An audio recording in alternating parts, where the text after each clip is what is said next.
Alright, today we got a Patreon game, everybody. So this is going to be some fun here. Big shout out to everybody that supports the channel on Patreon and to Beth in particular. For the blue team, on the left we got Bethwing, fitting name for a Falstaff player. Jakatak on Artanis, Raygun on Zagara, we got Veleth on Brightwing, and Corn Chips for the blue team on Jimmy, going straight into the stacks here.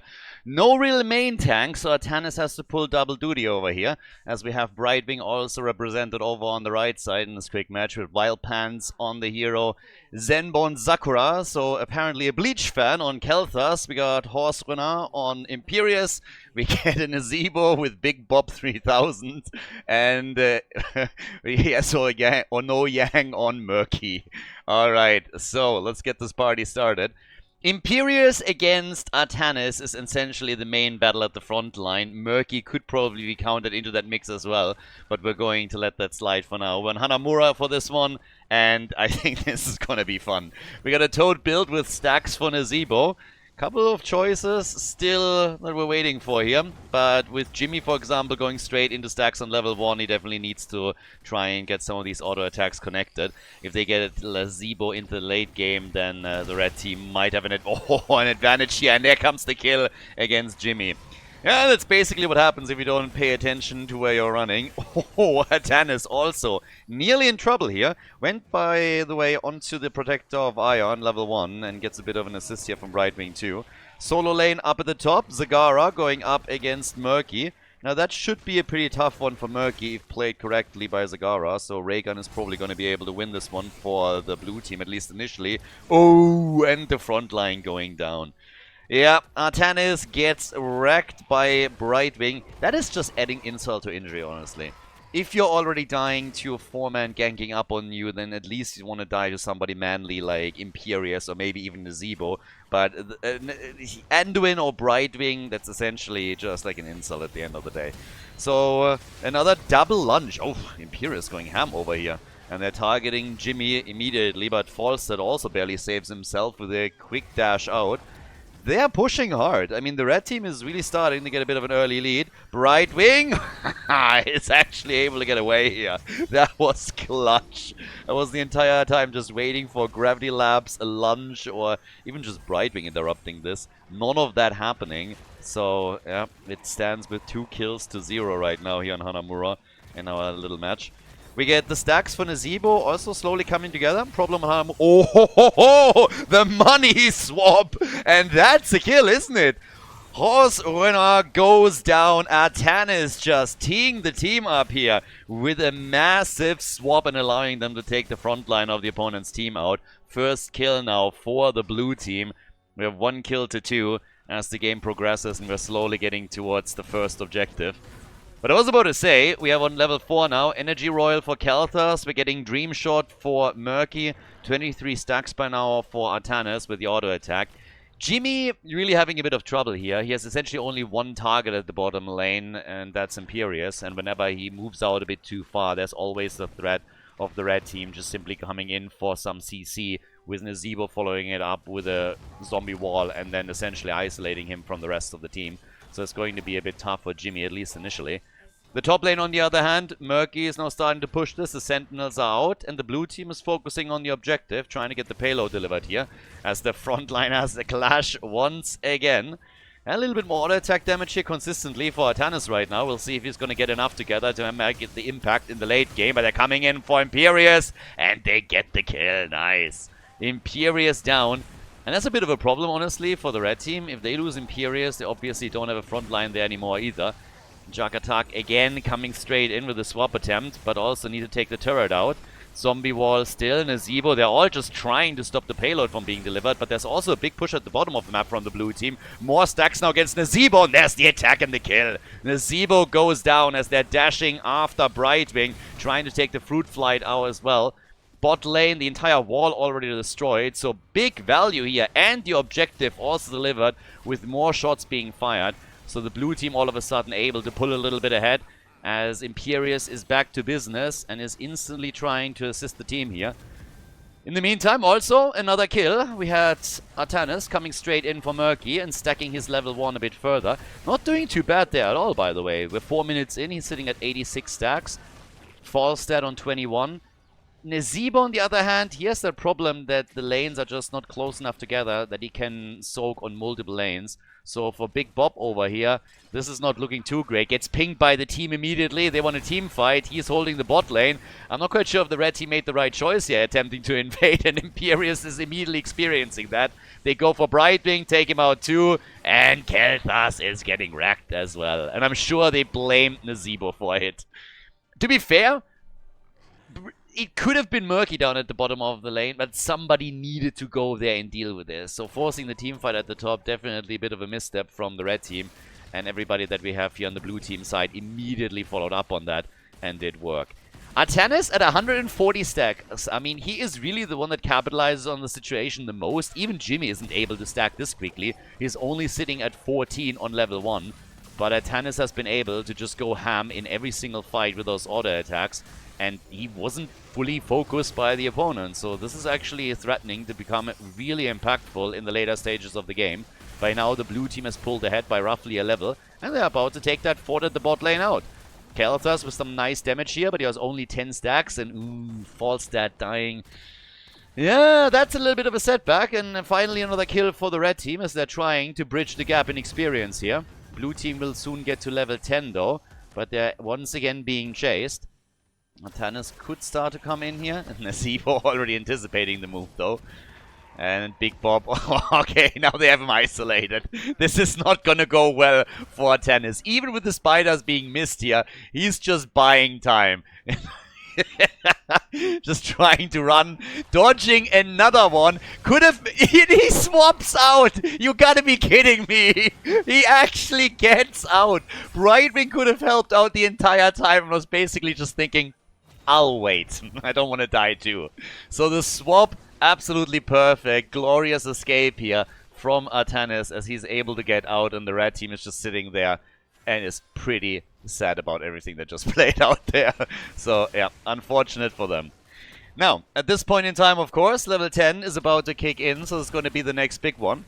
We have right now heroics kicking in for them, and that gives us for Brightwing the blink heal. Oh, we're going full laser. Not only the Purifier Beam, but Falstad decided that he also wants to go for the Hinterland Blast. So Kel'Thas already getting beamed right there, is on the run.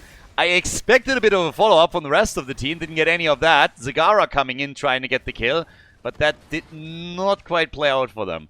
If they really want to go for the full wombo, then I need to see that Artanis later comboed off with Falstad. I mean, in the good old days, I think it was on the Atari, there was this old Ghostbuster game where if you crossed the beams, there would be a massive explosion. And this is exactly what I kind of expect when they line the two ults up. There should be some combo effect that allows them to get a big bad explosion out and just burst everybody down. We got Octop Grab on the other side for Murky. Gargantuan for Nezebo, so that's also a potentially deadly combo that they could try and use. Imperius already with a connect on Jimmy, and this should be the end of him. Octograb is already there, and they're bursting Reyna down. Artanis is coming in, trying to save his StarCraft buddy. So far that hasn't worked out. Stacking it up a little bit more on the side of Murky right now, but also dropping a bit low here, sitting at 150. Falstad misses that essentially completely. Brightwing could maybe help out with another heal, but Imperius with a lunge stuns out Artanis, and that's gonna be the end of him. Artanis down. Valiant effort here, but at the end shut down by the red team as they are picking up another kill. Falstad also getting a bit low and gets murdered too. So the red team is catching up once again, sitting at 6 kills to 6 at this point in time. We have 18,000 damage for Artanis, who's the top damage dealer on the blue team at this point in time. 21,000 for Imperius, and now they are finally in a spot where they might get the objective too. The red team pushing the payload down to the bottom of the map. And, well, Corn Chips is being snacked up again from the looks of it. So he went a bit too deep. Highly optimistic, I gotta say. And gets eliminated. Brightwing doesn't really look too hot either. Is able to jump out and then explodes a second later to Kel'Thas. So after the blue team initially pulled ahead in the game and was able to destroy one of the forts, now it's the red team that is starting to get those shots fired.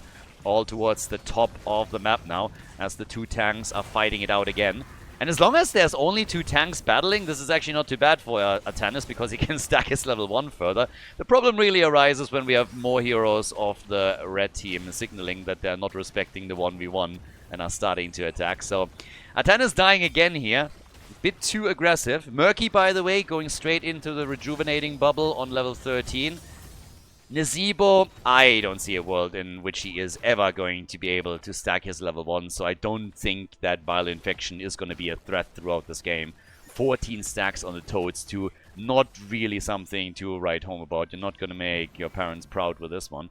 9 kills to 6 though, delivers a level 13 talent into the hands of the red team that will give them an edge over their opponents. The blue team with another Sentinel that gets immediately attacked here. Zagara also with stacks, by the way, currently sitting at 38. Had a few opportunities at the top lane in her one-on-one against Murky to stack this further, but has been trailing that just a little bit. Murky also with a proper spray, I like it. So really going all in. That's a main Murky player right there. I mean, you can tell. Completely decked out on everything. They're going for the fight again. Atanis, the lone wolf, up at the front as the Brightwing gets Maud. And we have Zagara delivered into the back. Once again, the laser show coming through here, but Falstad is still holding his own ult back. Could line him up right now, but is also finding himself in a lot of trouble here. That's the big opportunity, and Falstad just a bit griefing. Got actually cancelled on his ult as he attempted to use it. Now it's Zagara that gets killed. Murky is dead too. Atanis is sitting at 200 stacks, completely left alone by his team, but they're getting the ult through from Falstad finally, and the kill on Murky. Atanis makes it out of the fight, 217 stacks right now, and the chase is on as they're going for Zenbone, Sakura, and Kel'Thas is dead. A little bit more ratatat from Jimmy, and it might be the end of Imperius. He's trying to get out, but Falstad with a big fly comes in and takes control of things. So, 10 kills to 10, level 14 to 14. It's getting pretty close here. We have now 227 stacks for Atanis, who's absolutely starting to rock the numbers here. I mean, way ahead of Falstad and also Jimmy, for example. The only one in the entire game, or the only ones that are currently having higher damage, are on the red team side with Imperius on 38,000 and 30,000 for Kel'Thas. So that's the only thing that we have here. 3 deaths then again on both StarCraft heroes. Actually on 2 out of the 3 StarCraft heroes on the blue team side, with Atanis and with Jimmy. And it seems like the next fort is going to be destroyed here. Yeah, they're going to come in and take that out. Average APM of Falstad at 53, so a minimalist for sure. They get the Octo Grab, and that didn't really do too much. So the ult's already thrown out by Atanis and by Falstad, at least doing some damage here. Atanis still trying to stack this even further as the next payload is up on the map. 2 forts destroyed on the red team side now, so a slight advantage and passive experience gains for the blue team from here on out. And this is where they already pulled ahead by roughly 1,500 XP. The minion experience, on the other hand, this is where the red team is just clearly doing better. They're currently ahead by nearly 3,000. That's a huge gap between the two teams. So when it comes to lane soak and minion control, the red team definitely ahead at this point in time at least. Now, we got the Sentinels back up on the map. The blue team prioritizing, at least for now though, the objective. With the red team claiming the Sentinel, they still have a chance to push this in maybe just in time, but Brightwing is already attempting to shut this down. We have level 16 talents, and that's a slight advantage with even a talent lead for now on the side of the team on the right. And they are able to at least prevent it from being taken for now. But 16 should kick in any moment now for the blue team too, and then we're going to have those even battles again. So they are slowly retreating until they have the additional talents. And with that, we're now getting also Bounty Hunter for Jimmy. Once again, the attack against Murky, but they're coming into the fight with Imperius going for the lunge. Atanis coming in with the big damage. 240 stacks right now. Pops the ult against Brightwing, pushing her back out of the fight. And incidentally also revealing the egg here for just a second. Another lunge. Oh, and this could be the end of Atanis. Straight into the range. Oh, Brightwing to the rescue. Hero move by Brightwing.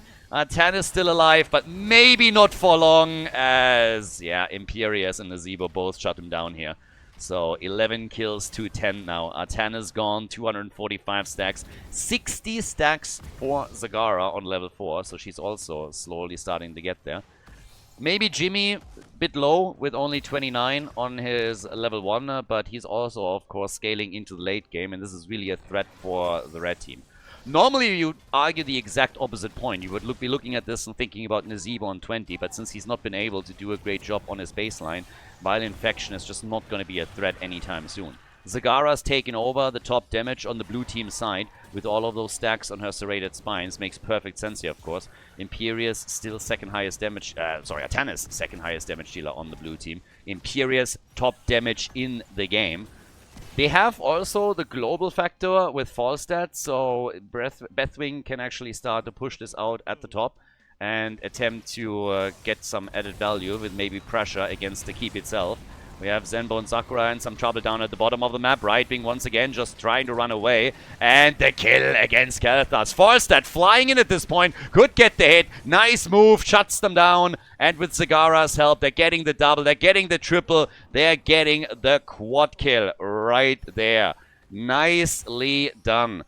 Falstad still on the chase as they're coming in together for Big Bob. That ice block is not gonna save you, dude. That's just not gonna do anything. Atanis is already chasing Murky. Wants to, of course, have a few more hits in to stack that up. Gets the swap against Murky, and the bubble saves the day. Nearly 300 stacks now for Atanis. So actually some wild numbers over here. Those auto attacks really start to hurt. We have on top of that the Blades of a Templar currently, which of course with that added slow also makes it much easier for Atanis to stack this further. 15 minutes into the game, top right side, another Sentinel about to be taken. And we have also down at the bottom of the map still a slight push, but they got to retreat here. The red team is back up in force and trying to make the move, but the attacks keep coming. And Brightwing to the rescue. We have a bit of an attack from at least Murky. Falstad barreling forward, trying to make sure that they're getting the camp, and they steal it away. With Falstad appearing, they push Murky out. Zagara close to dying, so a nice save from the birdie, and they are able to claim the camp. And talking camps, at the top, the Sentinel doing damage at the keep itself. Level 19 nearly reached. Still the payload spawning in 8 seconds. We have 70 stacks only for Nazeebo on the baseline. Falstad with 69 stacks, nice, and decent damage of course as well. I still want to have the full laser show. At some point they need a tag team that combo. We've seen them use that in multiple fights right now with some really nice results, but I need the full laser show at some point at least. Once again, the hits are coming from Atanis. Yes, that's slow now too, so this is going to help him for sure.